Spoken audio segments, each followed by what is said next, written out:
Have at it, boys has caught on. To Jamie McMurray. Checker flag, Jimmy Johnson. I'd rather lose to any other 41 cars out there than this 48 car. Jeff Whoa, they hit him. Hamlin delivers on time. 48 is testing my patience. Put him in the wall. But Joy has to stand up for himself at some point in time. He's going to come back up the Now the big one. My gosh. Engine is out of this thing. Jimmy Johnson drove straight through us.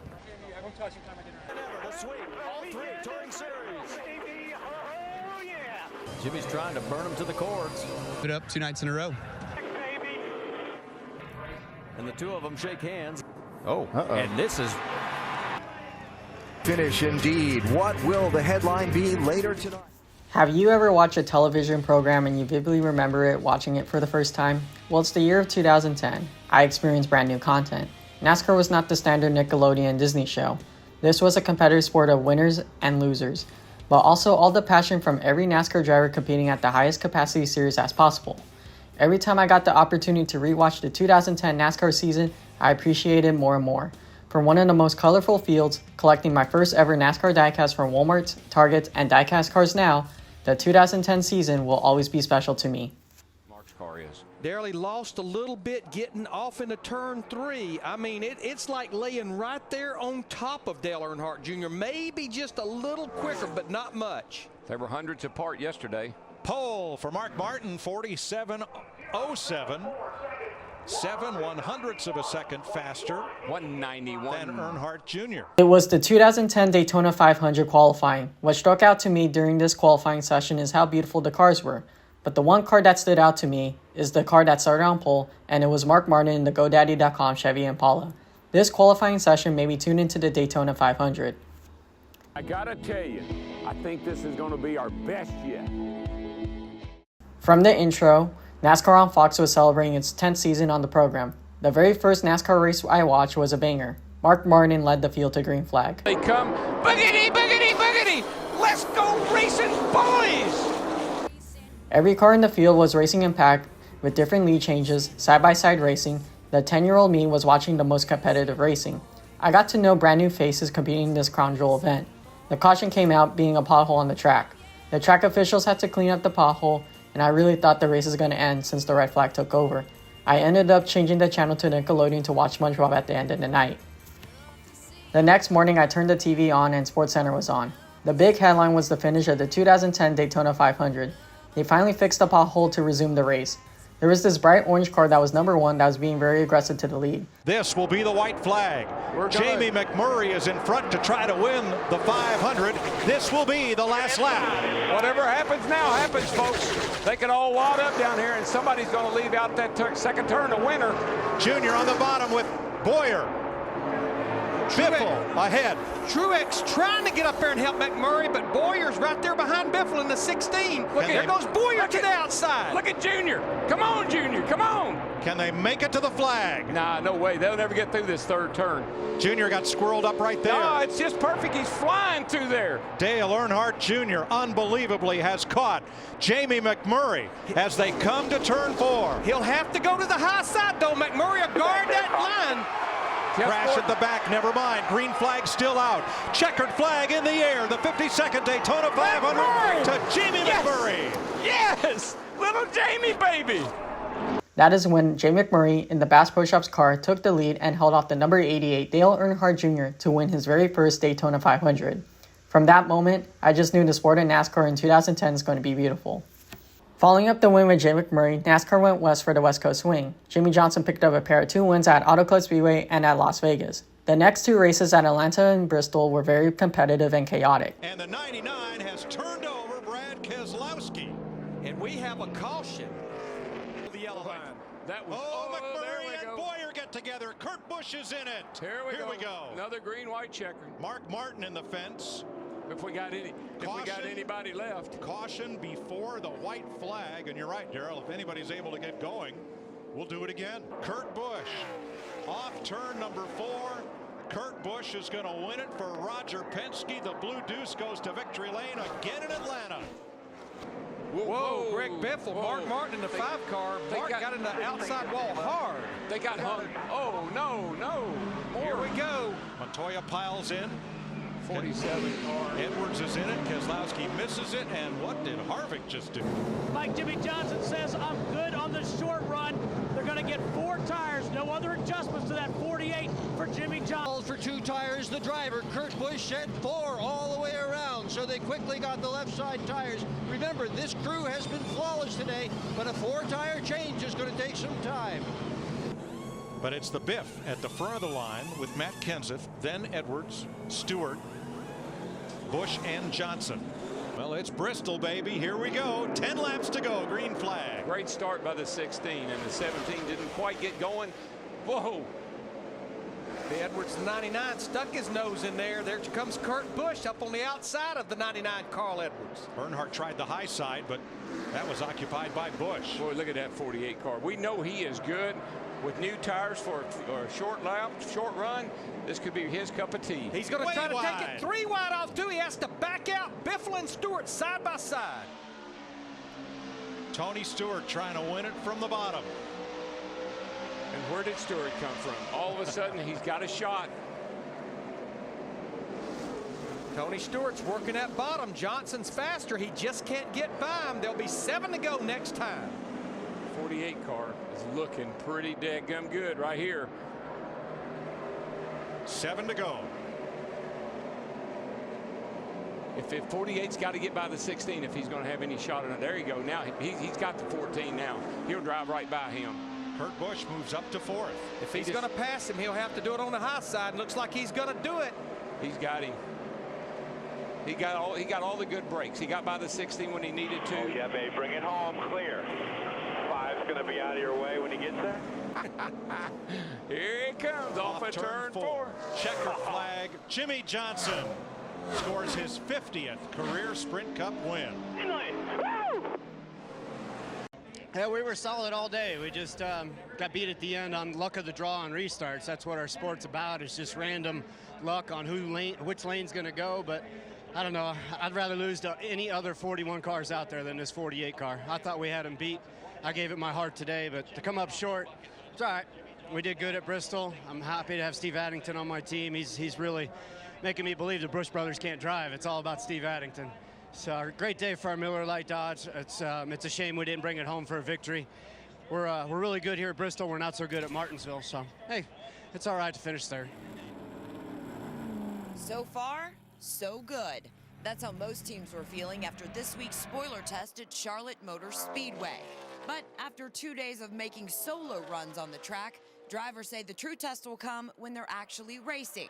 After the events at Bristol, NASCAR ditched the CO2 ring and replaced it with a spoiler. Gordon, Newman, Kenseth. He can do it.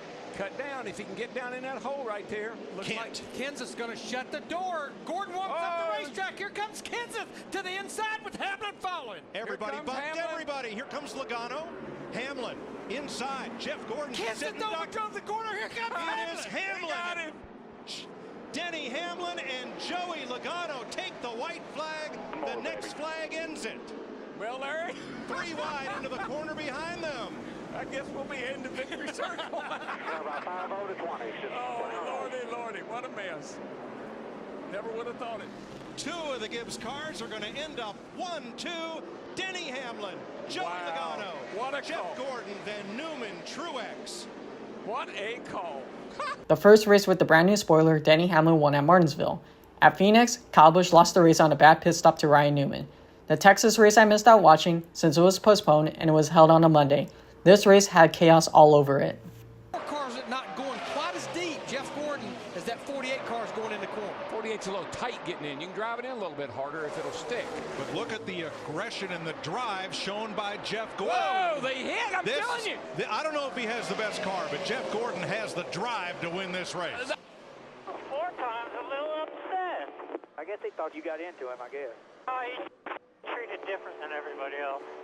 I've about had enough of this 48 car dominating our sport, and that's his teammate, and that's a car that he's actually listed as the owner. But remember, Jeff Gordon, even though he's won 4 championships, he hadn't seen the likes of a championship since that 48 car started in 2002. I think the 24 is going to get boxed right here as they try to go Four wide. Stewart Slater. Gordon's hard into the wall. There's Edwards. Allmendinger. Oh, no, what a mess. Gordon and Stewart, and then cars trying to sweep by on the outside. Menard, Montoya, McMurray, Harvick, or rather Boyer, all get caught up in it. What a wadded-up mess. Last week, Denny Hamlin had to be helped into his car. He's got to get half a lap more out of it. Man, Johnson he's closing coming. hard. Look at the run he got off turn 2. He'll go to the high side through 3 and 4. He's going to be right on his bumper, but he isn't going to make it. Denny Hamlin off turn number 4, playing hurt for Coach Joe Gibbs. Hamlin delivers on time. He wins in Texas. If the Texas race was chaotic, then the following race at Talladega turned out to be an all-time classic. It was the 2010 Aaron's 499. It had a record beating of 88 lead changes. It all came down to Jay McMurray versus Kevin Harvick.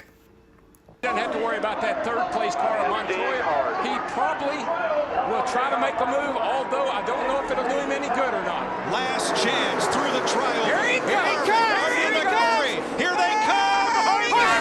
It's Harvick! He got him! He timed it perfect! The 48 is testing my patience, I can tell you that. It takes a lot to make me mad, and I'm pissed right now. I mean, you know, when a car's going that much faster, I don't know what it is with me and him right now, but, you know, whatever. But the guys did a great job fixing it, you know, after they got wrecked. I don't know what happened in the wreck. I just know the 31 came across after getting turned and came down in front of me, and we got collected. So we just did everything we could to finish at that point and finish on the lead lap.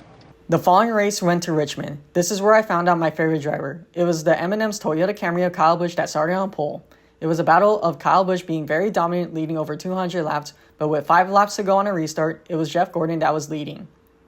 Get there. Kevin's only shot is to hit Jeff Gordon in the back end, knock him into Kyle Busch, and drive by both of them. Green flag. Great restart. Watch that 18 as he goes down in the first turn. Everybody wants the bottom. But Gordon shuts the door on him. Let's see what kind of run Kyle Busch can get off turn 2. Here he goes. Side by side. Here he goes. That's exactly what I was afraid of. I'm not so sure if I'd have been Jeff Gordon, I wouldn't have tried that outside to kept that right there from happening. And he's going to clear him. 5 laps to go. Look out. These guys are going to be side by side. It looks like all the way back to the start-finish line. Gordon actually clears him. Here goes Harvick again. I am so proud of you. That's Kyle Busch. Kyle Busch wins the Heath Calhoun 400. Gordon, Harvick, Burton, Edwards, Montoya, Truex. It's one of my favorite races to rewatch because that was the first time I got to experience Kyle Busch winning live on my television screen. Before I was a NASCAR fan, I owned a GameCube. I had 2 NASCAR games. It was NASCAR Thunder 2003 and NASCAR Chasing for the Cup 2005. I always picked the M&M's car because it was the best paint scheme in the game. With Kyle Busch winning at Richmond, there was a lot of talent in Drive Out of Rowdy. I ended up picking up my first ever NASCAR diecast, and it was Kyle Busch's M&M's paint scheme. His teammate, on the other hand, picked up his 3rd win of the 2010 season. The following week was another defining moment for Kyle Busch. This particular race was Jimmy Johnson's race to lose. Johnson had a better car than Kyle Busch overall, but that's until Jimmy Johnson made a mistake on pit road. Could be the last pit stop.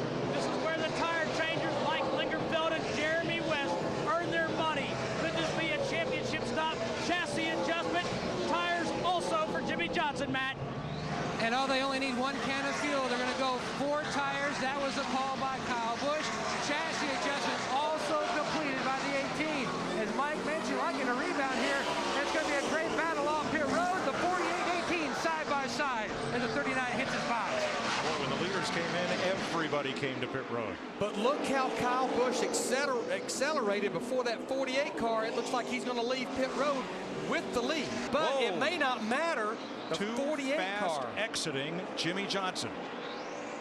That's huge. Yes, it is. Yes, it is. And you're going to see him come right to pit road right now. It'll be a drive-through penalty. He won't have to stop. He just has to drive down pit road at 45 miles an hour. Now he's trapped by the 1 car of McMurray. Here it is. White flag in the air for Kyle Busch. I've never seen a flag so pretty. It's got to be down in there, man. He's got to be exhausted. He's got to be. Kenseth 8 seconds back. Hamlin 8.5, Rudeman 9. He unplugged his radio, plugged it back in, got back in communication with the crew. Beautifully done, guys. And in his 198th start, Kyle Busch scores his 18th Sprint Cup victory in the Autism Speaks 400. Kyle Busch picked up his second win of the 2010 season. His 2 wins of the season were finding ways to beat the Hendrick powerhouse of Jeff Gordon at Richmond and Jimmy Johnson at Dover. However, the next 3 weeks was cinema. On the top, and he blocks him. Oh, he put a block He on put him him. in the wall. He put him in the wall. But he's not going to quit, but here comes the 48 and the 2 of Kurt Busch. Oh, man. Car in the wall, 2 of them hard, turn 1. And it's Casey Kane and Kyle Busch. Kurt Busch. He and Roger Penske and the Miller Lite Dodge are going to the bank. $1 million. Kurt Busch wins the Sprint All-Star race.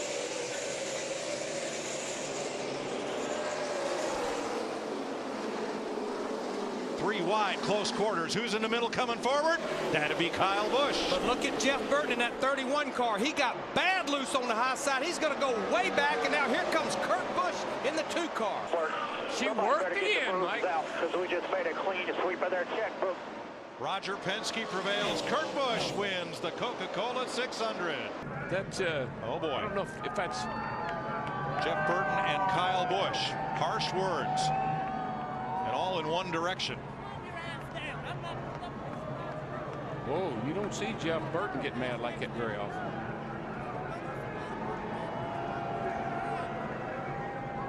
Also picked up his second win of the 2010 season, winning the Coca-Cola 600. Kyle Busch and Jeff Burton had a talk after the race regarding the restart. When the Fox broadcast ended for the 2010 season, it was TNT's turn to take over the next 6 races. Kyle Busch started on pole for the race, but it was his teammate Denny Hamlin taking the win. What actually stood out was the final caution of the race, where Kevin Harvick made contact with Joey Logano. After the race, Logano was very upset with Harvick. All of these 3 weeks of NASCAR, there was always a conflict with teammates or competitors on the track or after the race. After winning at Pocono, Denny Hamlin picked up another win at Michigan. I really thought this is going to be Denny Hamlin's year, that he's going to win a championship, until Jimmy Johnson found ways to win at Sonoma and New Hampshire. 2 victories in 2010 for Busch. Repay, a little contact in the corner. Same place. You just knew it was coming. And look here. Look at the 14 right here in the mirror. Just hoping these guys do it. 2 laps to go. They're side by side at the stripe. Into 1. Jimmy Johnson the advantage. But I tell you, Kurt's not giving an inch right here. Well, this is really hard right there because Jimmy couldn't make the pass and slide up in front of him. Now he clears him. New race leader, Jimmy Johnson out front with a lap and a half to go. In his career, he's going to try and claim the checkers, and he's going to do it back-to-back. A win last week at Sonoma. Today, he does it in the Granite State. Johnson wins. NASCAR returned to Daytona. This is by far one of the most dramatic races I have ever watched. Looking back at it 15 years from now, it's still one of the most chaotic races of all time. Watch Tony clock in to sell the Smoky Cheddar Steakhouse XT July 19th. Oh, he just turned it. Kyle Busch into the wall will bring out our 4th caution of the night, and there was no question he got turned. Oh, hang on, Jeff Burton. Burton up into Hornish. He's going to come back up Busch, and now the big one. There it is. 7, 8, 9 cars involved, many which were running inside the top 10. And that's the whole field, isn't it? That's the whole field. Look at that. Nowhere to go. It's hard to figure. Trouble. Hornish out of trouble. He hits the wall. Big wreck behind us. Come to the line. And there goes Come on. You're clear. Come on. The leader did not take the white flag, meaning we will get a green-white checker finish. There ain't it. Here we go. There goes around. Backing up a little bit. Got spin behind you. Come on. Keep coming. As of now, we don't have a caution. We'll see if they let him race back to the line, and it appears they will. And there's no caution because he's so far behind and there's nobody back there. I'm sorry. Kevin Harvick, the race leader, off of turn number 4. Casey Kane and Jeff Gordon behind him. Will they make a move? They will not. Harvick wins at Daytona. After the madness at Daytona, there was an upset winner at Chicagoland Speedway. Aforementioned rain-shortened victory at Charlotte. That's incredible. David Rudeman wins at Chicago.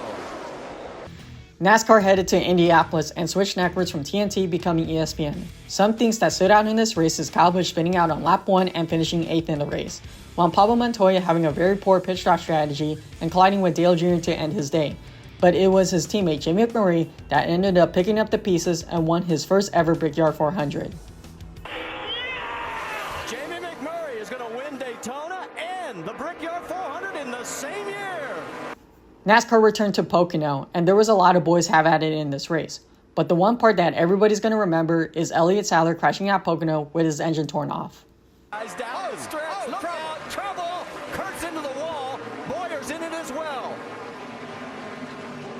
And Kurt's getting the worst of it. Like a little bump drafting going on right there. We're trying to gain the advantage. Man, look at this car. Oh, man, further back, Elliott Sadler. And look at this. Gosh. Engine is out of this thing. Oh, my God. First off, how are you? I feel pretty good.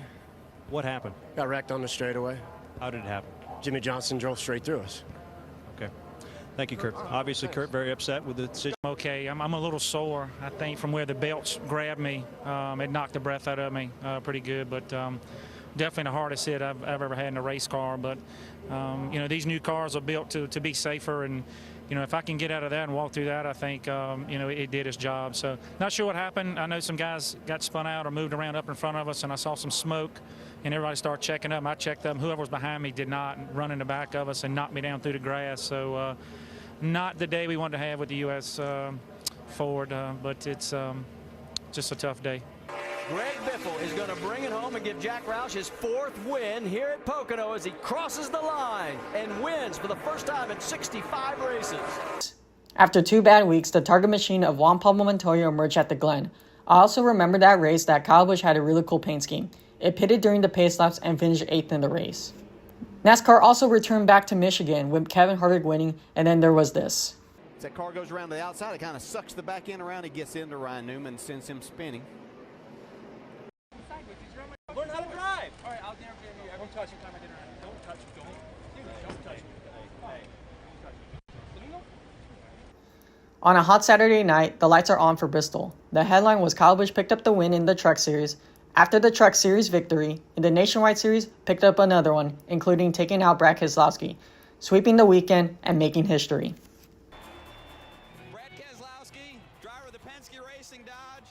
Kyle Busch is an ass. You heard him say it. What a weekend. You're about to see history. The first man ever to sweep all 3 Touring Series. Oh, yeah. What was your thought about Keselowski's little pre-race declaration? Who?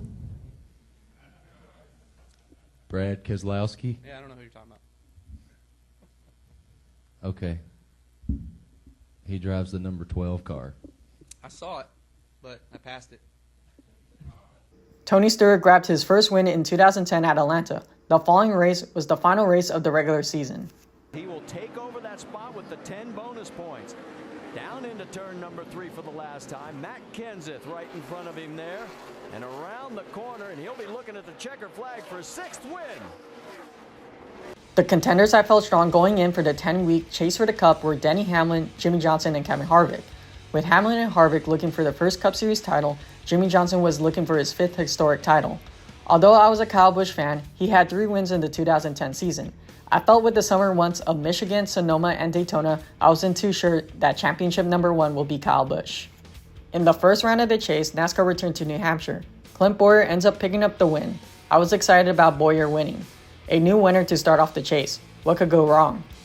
That was until Clint Bowyer was penalized by NASCAR for failing inspection on Wednesday. Now, I was at school at the time for this practice session, but there was a confrontation between Kevin Harvick versus Denny Hamlin at Dover. On Sunday, it was a battle between Jimmy Johnson versus Kyle Busch. Jimmy Johnson took the lead and won the race. It's crazy how the roles were reversed in the spring to the fall. Greg Biffle won at Kansas, but I remember Kyle Busch spinning out David Reutimann, then Reutimann collided with Kyle Busch to ruin his day. The following race was at Auto Speedway. This was special to me because on that Saturday I got to witness Sprint Cup practice in person. I witnessed Kyle Busch driving the M&M's car, Jimmy Johnson in his foundation car. The cars were screaming loudly in person. It was one of the best experiences of my life. Although Kyle Busch blew his motor the next day, I was still happy regardless because I got to hold on to that memory for the rest of my life. Tony Stewart picked up his 2nd win of the 2010 season. Jimmy's going to have the momentum right here. Coming out of turn number 4. For the first time in his career, Tony Stewart is going to win here at Auto Club Speedway. The battle's going to be for 2nd. Stewart takes the checker flag. He gets 2nd. NASCAR returned to Charlotte for the final time for the 2010 season. Kyle Busch led 165 laps in the race. In heartbreaking fashion, Jay McMurray passed him on the restart, which resulted in Kyle Busch having a crash out. He's got him cleared. Down the backstretch. Like Bolo said, this is when their car was the best. This very scenario where they stayed out on tires. We lost another race. Way to go, Zeke. And you are clear. Congratulations, Stooge. Jamie McMurray's your winner, and Kyle holds off Jimmy for second place. Looked like he was faster than me, so he beat us. Nothing to it but that, just didn't quite have it at the end. Gave it up 2 nights in a row. The following race was at Martinsville Speedway, where Denny Hamlin picked up his 7th win of the season, closing the gap to Jimmy Johnson in the points. Down the backstretch for the last time. He's going to pull the points championship to within 6. Here he comes through the final corner. You're back, baby. And he is back as he wins race number 6 of the chase for the NASCAR Sprint Cup. In the final restrictor plate race was held at Talladega. A lot of 4-wide action, with 87 lead changes again. Some of the racing styles went from 4-wide to 2-car tandem racing that will be shown next season. But at the end of the race, it was Clint Bowyer beating his teammate Kevin Harvick, with AJ Allmendinger flipping on the final lap. White flag is out. 2.6 miles to go. Oh, trouble, the big one. Allmendinger on his lid. Side over side, end over end. And the two of them shake hands as best they can with the proximity of the cockpit. Is the 33 of Clint Bowyer. So Bowyer will finish first. Kevin Harvick will be second. NASCAR goes to Texas. This is by far one of the most wildest races I watched. Kyle Busch spun out, and I got to learn what the middle finger was. 9, we've had 11 different leaders and 19 lead chases. Whoa, and into turn 1. It's Kyle Busch is involved. David Reagan may have a piece of that as well. So the man who almost won this race last year has trouble here on lap number 159. Oh, and we just got word from NASCAR. The 18, hold you 1 lap. They said we sped. Fast. They said we sped to keep from going a lap down. You heard it there. They're going to hold him 1 lap. Yeah, they actually changed right sides first. Now they're changing the left. Well, I mean, he was going to be a lap down either way. Well, I guess that's a little hand signal given the... Thanks, Kyle. Then Jeff Burton and Jeff Gordon crashed and got into an altercation, then rode on the same ambulance. Oh, and this is... Well, we've got a fight breaking out. Yeah, Jeff not happy. Jeff Gordon not happy with what happened there. This could be fun for the officials. Jimmy Johnson's pit crew swapped to Jeff Gordon's pit crew, and Denny Hamlin picked up his final win of the 2010 season. Your race leader. Hamlin trying to cross back over. Kenseth ran out of room off of 2. Here comes Mark Martin. We told you guys hungry for wins. Matt Kenseth is one of them. Mark Martin's another. How about Joey Logano in 4th and Greg Biffle, who wants win number 3 on 2010. White flag out. 1 lap to go. Right now, it's Hamlin out front. Harvick's in the 6th position. Jimmy Johnson's all the way back in 10th. The points are going to change. Coming down the backstretch. The last time Jimmy Johnson was not the point leader following race number 7 in the chase was 2005. And we've only got 2 corners to negotiate. And Denny Hamlin is going to make a statement saying, if the drive for 5 is alive, you're going to have to come through me. For the final 2 races of the season, it was Denny Hamlin, Kevin Harvick, and Jimmy Johnson for the top 3. Denny Hamlin led 190 laps of the race until he pitted hoping for a caution. But in heartbreaking fashion, the caution never came out. Start. He said, right now I don't. Race him. Go for the lead. Dave, what's the latest you're hearing from the 99 cap as they go again? Marty, we're taking a look at this great battle. Carl not saving fuel right now, but they got about 11 laps under caution. He clears Hamlin going into 3 here. 11 laps under caution. Bob Osborne told him, I need you to save about a lap and a half. For Carl Edwards, that's very doable, but guys, we don't know if there's going to be another caution at the end of this race, and everybody comes for tires and fuel. 2 laps before he had to. It'll be right side tires and fuel for Denny Hamlin. The money stop. Maybe the the championship stop for this crew. Counting the fuel in now. Right side tires going on. Can of fuel in. Hamlin down and away. Just a little over 7.5 seconds.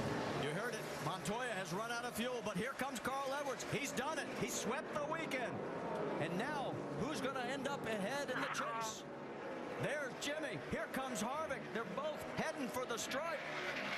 And they cross with Johnson in 5th. Harvick in 6th place. Kenseth 7th. And Denny Hamlin is limping home after having to make that stop in 12th position. With Carl Edwards grabbing his first win of the 2010 season, the championship relies on Denny Hamlin leading the points. The season finale was held at Homestead Miami Speedway. Denny Hamlin was leading the points until a defining caution ruined his 2010 championship. Oh, trouble, and it involves Hamlin. The championship points leader goes around, and can he save it? Caution is out. He keeps it off the wall. That's a lot of damage to that right front fender. 16 just turned right down on us. Right down on me. And the 98 jumped right up on the outside of him. He turned left to give him room, run right into us. We're going to need to work on the splitter. We need some braces. Need some splitter braces. Then comes Jimmy Johnson, who kept moving forward and taking the championship lead from Denny Hamlin. The season ended when Carl Edwards took the white flag. Edwards, he's going to come up on the white flag lap. White flag. He won a good lap. Final time into turn number 1. Carl Edwards closing out 2010 in style for Roush Fenway Racing. But Jimmy Johnson about to be the happiest second place finisher in NASCAR history. He's on turn number 2. Slow car on the bottom. Hope you fellas got a lot of champagne. Half a lap up. Carl Edwards is going to win the race, but coming through turns 3 and 4, the championship is going to go to Jimmy Johnson. And if you don't think he's going to be one of the greatest, think again. You are looking at the 5-time champion. You're kidding me! Jimmy Johnson won his 5th consecutive NASCAR championship. From 2006 to 2010, he had a streak. He came in clutch when it mattered the most. The thing I remember from my first NASCAR season I watched is how passionate these drivers are about winning. One week you could be in victory lane, the next is having a conflict with your teammate or another driver. NASCAR really let the boys have at it. The 2010 season had Kyle Busch sweeping all 3 NASCAR series in a weekend, Shane McMurray winning 2 NASCAR Crown Jewel events, following up a win at Charlotte, Denny Hamlin's breakout season with 8 wins, Jimmy Johnson coming in clutch when it mattered the most. After the 2010 season, my NASCAR diecast collection started to grow. I also got to know how growing the NASCAR stop motion community is.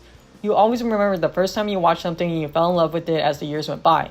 Now it's 2025. NASCAR has new faces now.